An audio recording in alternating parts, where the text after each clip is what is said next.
wabarakatuh.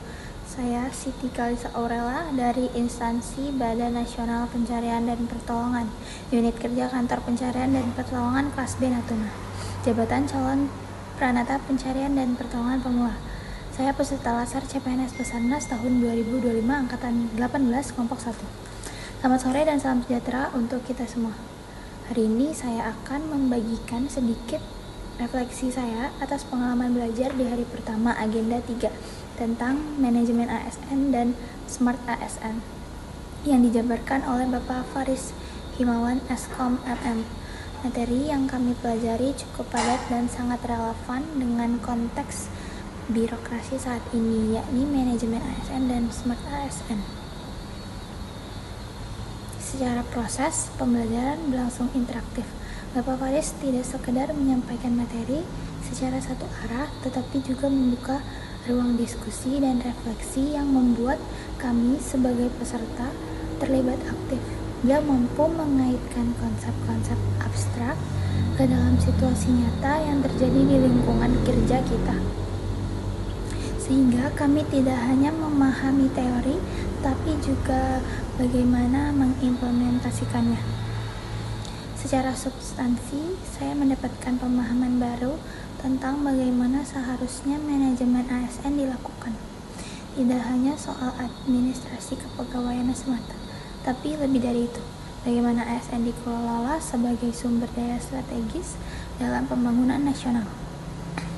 Mulai dari perencanaan kebutuhan ASN, pengadaan, pengembangan kompetensi, hingga penilaian kinerja.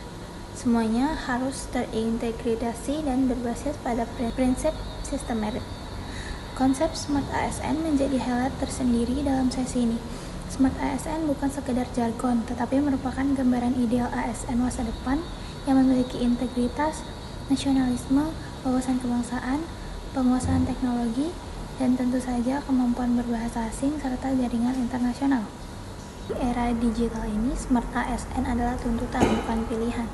Yang paling saya maknai dari pembelajaran hari ini adalah bahwa transformasi birokrasi dimulai dari transformasi diri. Sebelum kita menuntut sistem untuk berubah, kita sebagai bagian dari ASN harus lebih dulu menyesuaikan diri dengan memperbarui cara berpikir, meningkatkan kompetensi, dan membangun etos kerja yang adaptif dan profesional.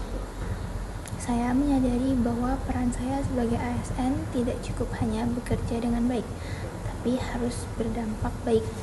Dan itu hanya bisa tercapai jika saya memahami bagaimana manajemen ASN bekerja secara sistematis dan bagaimana saya bisa mengembangkan diri menjadi bagian dari Smart ASN. Penutup dari sesi ini menyadarkan saya bahwa birokrasi yang profesional bukan sekadar mimpi, itu adalah target bersama dan dimulai dari langkah-langkah kecil yang konsisten.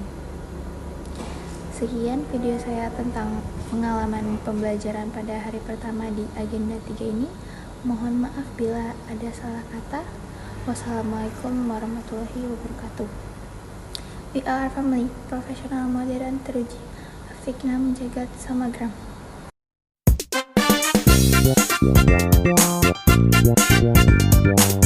Yeah.